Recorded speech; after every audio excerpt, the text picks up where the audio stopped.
Everybody, welcome along another in our series of interviews with experts in their field. This week, I'm really pleased to have Dagmar Bryant with us, who's a transformational coach. And Dagmar is going to talk to us today about money mindset. So I guess, well, first of all, hello, Dagmar.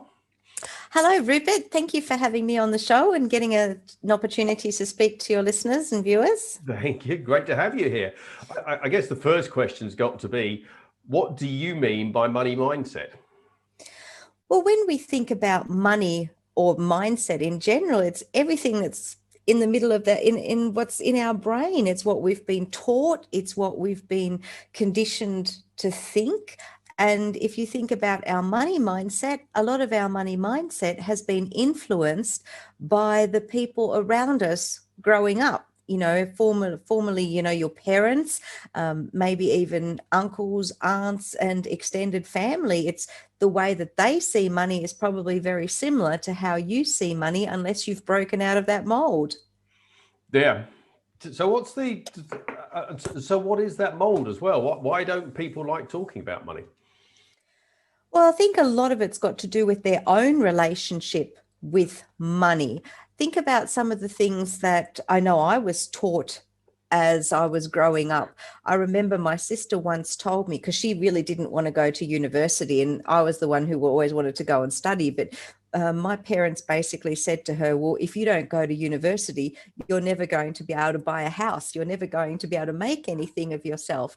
And even as you're growing up, what kind of these are familiar to you? Things like, if you don't work hard, you'll never make anything of yourself. You have to have a job and work hard 40, 50, however many hours per week to make any of yourself. And they're all part of the relationship with money, as much as things like people put down other people who are well off. For example, they might say things like, oh, you don't want to be like that person, they're so full of themselves or anything, but it's because they have money, and it's trying and put people who have money down. That kind of stuff. You would have a few that you're familiar with yourself. Yeah, I suppose it goes both ways as well, doesn't it? Because on the one hand, people don't want to be like people they perceive as getting money through the wrong routes. But also, I suppose, there's that competition as well, isn't it? Everyone wants to be seen to have been successful, so they're comparing themselves to other people. So not talking about money, it takes one of those comparisons off the table. Yes, but you talk about money and roots. What's that other saying? Money is the root of all evil. Yeah. Yes. So there's lots of sayings that people have adopted over the years, and often that is coming from a sense of lack. And we as kids take on our parents or our leaders, our mentors. We take on a lot of what they teach us, either consciously or unconsciously. Yeah. Yes, exactly. And I suppose at a different level as well, if you're talking about money, particularly in a business context, by the time you actually get to talk about the price, it's sort of the final stages of agreeing a contract. So at that stage, you might have done a great job of talking to the client, explaining your services, explaining the benefit you bring to their business. But actually, until you start talking about money, you're not really putting any risk in there. It's that final part of the negotiation, and it's also the part that people feel the customer is going to say no. True. And yet money is something that we need to live our life. You don't go into the supermarket, go to the cash register and say, I'm going to negotiate on that price, because you just don't, do you? Yeah. The price is the price. Whether you're spending 60 quid, 100 quid or 500 quid, it's there. That is the price of what they've said the value is for those goods and services that you have now put into that trolley. And that should be the same across the board. But you're absolutely right. In a lot of ways, it isn't, is it? Because when we come to talking about services, perhaps like yours and mine, people get a little bit funny about, oh, is it really worth it? Do I really want to put that money down? All of their inner fears come up. Yeah. So what can we do to, I suppose, negate that fear of talking about the money in a business sense? Well, let's be upfront about it. We know that, we're offering a service when we're offering good value. So it's, I guess, up to us to show people that what we're offering is worthy of their time, their effort, and more importantly, their money. Yeah. And I suppose also most people in our society, you sell your time in exchange for money. Very few people are thinking about their time in terms of the value that it brings to the potential client and the impact it might have on helping their business. True. And think about it this way, what you said about time and money, at the core of it, that's probably what everything comes down to: time versus money. You might say, oh, it's not worth my time to do the housework if I can get a house cleaner to come in and do it for £8 an hour, £20, £40, they're done. Why do I need to do it if I can earn £250 an hour? It's all about time versus money. How much effort do you want to put into it? Is it worthwhile your time doing your own website when you can pay someone to do that who can do it in a fraction of the time? Do you want to be painting your own house? No, I'll get a painter in because I know that they're going to do it in a fraction of the time and I don't have to then worry about it. Yeah. Everything is about time versus money. How do you value your time? Is it worth your time? I think we should be looking at things much more from that kind of perspective. And what can we gain from it? I mean, there's so much value to be gained from someone who's an expert in their field, surely. Yeah. So then actually, how do you then decide what your value is? Or how would you decide what your value is? How much your time is worth to somebody else? Are you asking me personally, or are you asking the viewers to think about that? A bit of both, to be honest. I'm very interested in your opinion as well. Well, your time is going to be relative, I guess, to think about it this way, as a package. If you are an expert, like you and I are coaches, well, think about how much time, effort, and money we have put into our own training, our experience, the fact that we're not working full time. And hello, yes, we do still have a mortgage to pay and we have to pay our bills as well. So it comes into a nice little bundle of what we consider our time is worth and what our outgoings are and how much experience that we have and how much energy we have put into our training, what makes us an expert. So I believe that there's a lot of value to be gained from our expertise and our background. Yeah, and also I think one of the things we encourage our clients to do is to think about the value that they are making to whichever business they're working with as well. So in the purest terms, if you're working with a client who you're going to make a difference to their business of tens or even hundreds of thousands of pounds, it's worth them spending a few £1,000s on you to get them to that point and using your experience.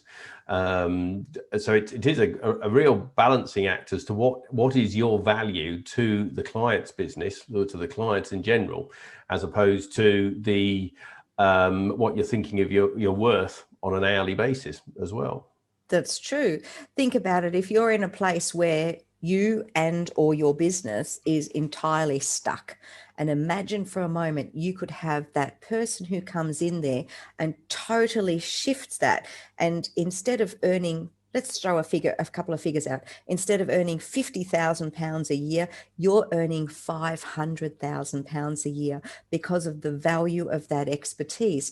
As you say, is it not worth it then for you to spend however much on some kind of mentor or coach to make that huge leap, 50,000 to 500,000? I know they're quite large numbers, but if you're paying a coach £10,000 or $10,000, whatever country you're in, of course that's going to be worth it because of the amount of gain that you're getting out of that. Yeah, and also I guess if you look at sport as well, it's a very similar scenario, isn't it? In that all the top sportsmen have coaches, multiple coaches in many cases, and the teams that they work for, the sports they're competing in, they're investing in those coaches because it allows them to perform better, which in turn, on a purely commercial basis, allows them to earn more money because they get better results as well. So it does work on two elements. Absolutely. I mean, Venus Williams didn't get to the top of her field because she didn't ever not have a coach. Yeah. She has had multiple coaches, and from a very young age. Yeah. So back to money mindset then. So Yes. how does someone go about changing their money mindset? Making it become a much more positive relationship? Well, they can hire a coach. But seriously, if you want to do that on your own, I mean, it's all relative to anything else. I believe that if you really want to change within yourself, and that includes money and that includes mindset, you have to make the decision on how you want that to look like in the future. If you're in a place where you have been for the same, I don't know, 5, 10 years, and you really want change and you're stuck on that proverbial mouse's wheel, you're probably not going to be able to satisfactorily do that on your own. So it's great to get input from the outset, but it's all about making that decision within yourself. And the example that I like to give is someone who is perhaps a drug addict or an alcoholic. No matter how much you say to somebody, they're not going to be able to make that change unless they make that decision to change. So the first step in changing any kind of mindset is you making the decision to say, I want this change.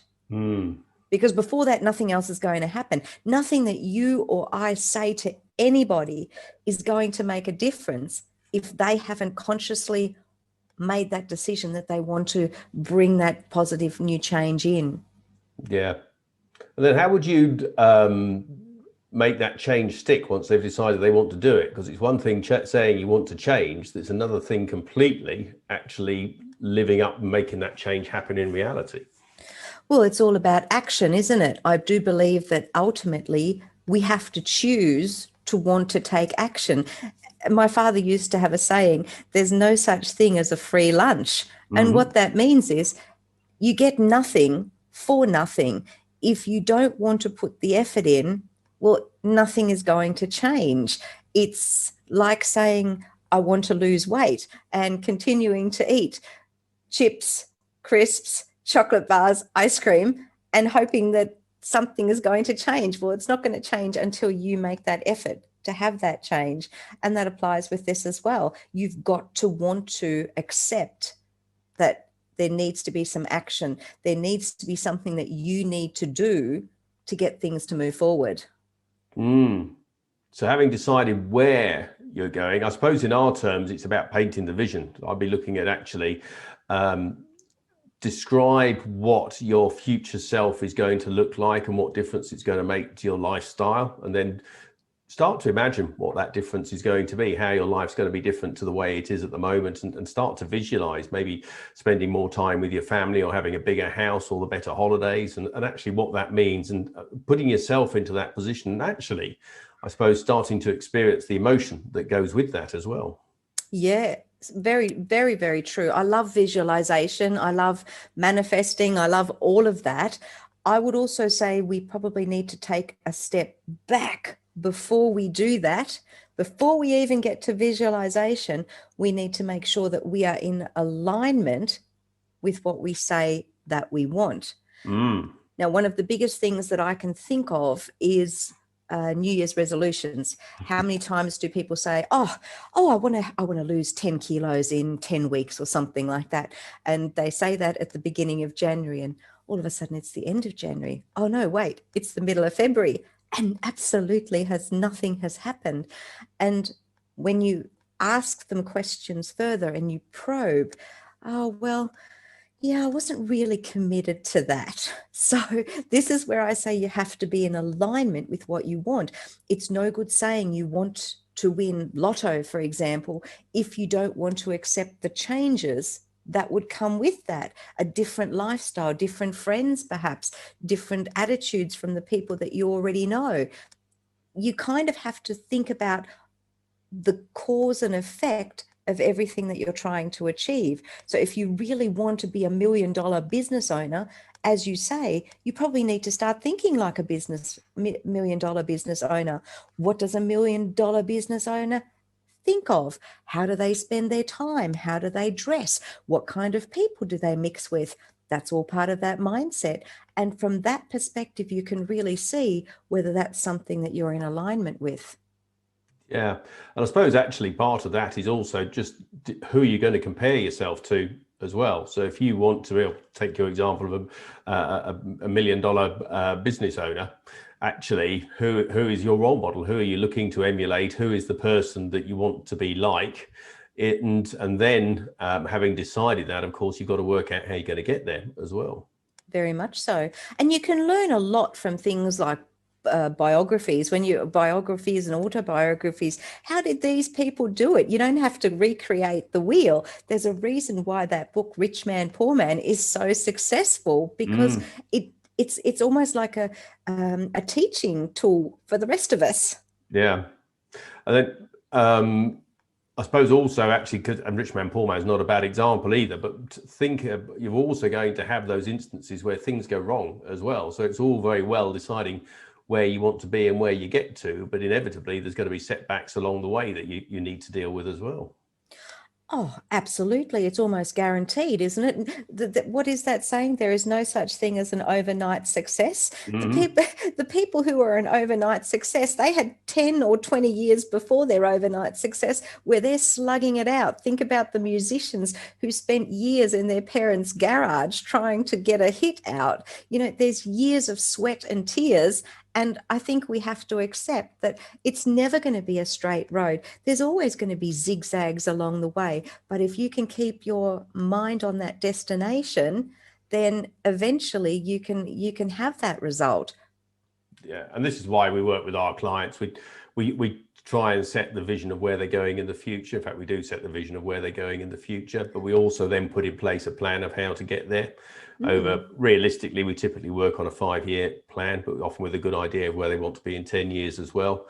But also then what does that mean you've got to do each year? What does that mean you've got to do each month and each quarter? And then bring it right down to a weekly plan so they know what they need to achieve. And it doesn't mean they're always going to achieve it, but what it does mean is they're always heading in the right direction and doing the right things to get there. And maybe you have to adjust the plan a little bit on the way, but they're always heading for the same place.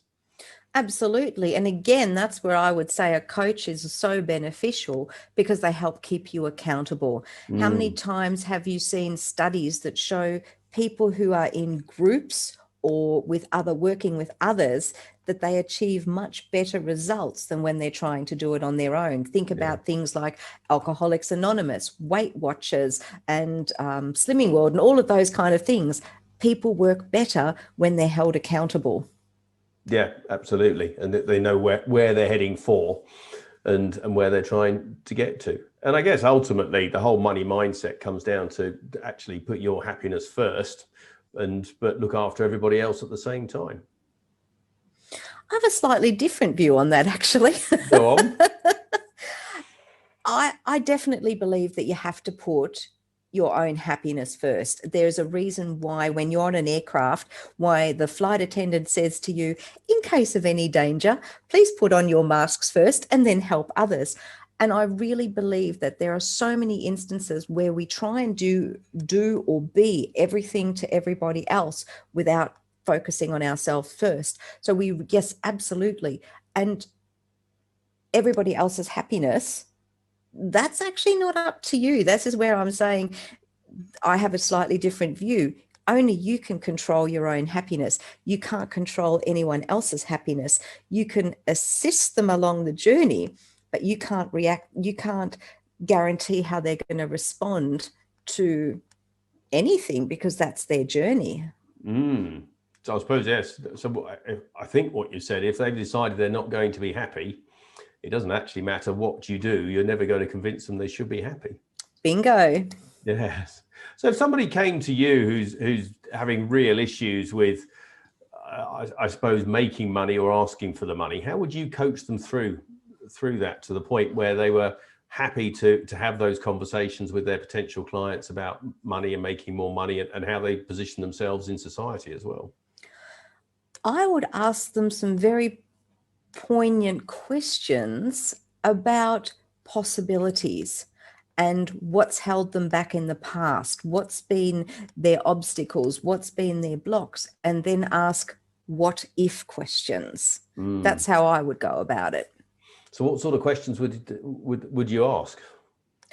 Well, for example, if they have a block around a particular matter, like let's pretend their partner or their parents didn't want them to achieve a certain goal, and you might phrase it in such a way where you could say, well, if that didn't matter anymore, if that particular issue wasn't there for you, what would you do?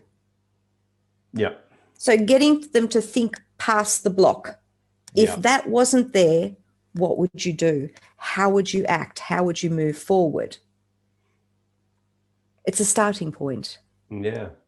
And I guess something people can do on their own without coaching in some instances as well. They can go off and think through, I suppose, take themselves out of the situation and start to think past their own mental blocks. You're absolutely right. And then I have a but. Okay. Because how many times, and I've noticed this so often, how many times do you find that people get caught in their own story? They can absolutely do this on their own, but the reason they're not successful doing it on their own is because they get caught in their own story. I can't do this because I don't have the money, I don't have the time, my partner won't let me, oh, I've got so many other commitments, oh, I've got family issues, I've got this, I've got that, and the list goes on and on and on. They don't then see the possibilities. I heard one the other day. I knew of a person who said, oh, I've got to wait 2 years because that's when I pay off my house. And I'm thinking, well, that's not really, I'm thinking to myself, and I didn't want to say anything to the person because I didn't want to have my coaching hat on. And I could see what they were doing. They were using that time frame as an excuse to prevent them from making a decision right now. Yeah. And it was just, okay, well, we're going to put that off because that's what our goal is. But like I said, look, it was a bit of a delicate situation. I didn't want to put my coaching hat on. I thought, no, I'm just going to stand back. If they want my opinion, they can come and ask for it. But they were using that information as a block to defer making a decision. Yes. So actually it's finding someone else to blame, excuses for why they haven't done something. And I suppose actually in the worst case, it's denying there's even a problem there in the first place, isn't it? So it's getting that and moving that to a position of actually, I've identified a problem. This is what I can do about it. This is how I resolve it. And the funny thing is, often, even when you can show someone that there is a block, if they don't want to see it, they don't want to do anything about it, nothing is going to change.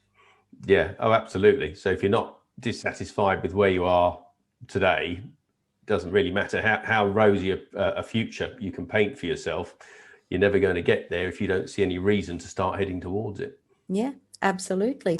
And this goes with health as well. I mean, I've heard people say, oh, well, and again, I've got a couple of clients who I can't be specific about. Obviously, yeah. But an example that came to mind was someone who I know had a particular medical condition, and they didn't want to take any action on remedying that because their answer to that was, no, I feel fine. There's nothing wrong with me. I'm absolutely okay. No, I'm not seeing any symptoms. No, it can't be right. I'm absolutely fine. What do you do with that when they don't want to listen? Yeah. You can't, because they're putting the blocks up. They're basically, no, don't want to listen. Don't want to have any alternatives. I'm just putting up obstacles. Like, okay, you can't do anything. It's been great talking to you today. Well, first question is, I suppose people are going to come into situations where actually what you do and the way you work with people about transforming their lives is going to be of use to them. So typically, how would somebody engage with you? Well, I'd love you to contact me either directly by phone. So my number is 07742 538-963, or you can contact me via email, info@dagmarbryant.com. You can also check out my website, dagmarbryant.com, and you can contact me directly. You can book in a discovery session with me, make an appointment on the scheduler there, and I'd love to have a conversation with you to see how I might be able to help you. Excellent. Dagmar, thanks for your time today. Thanks for talking to us. And yeah, we'll obviously talk in the future. Take care. Cheers. No problem. Thank you.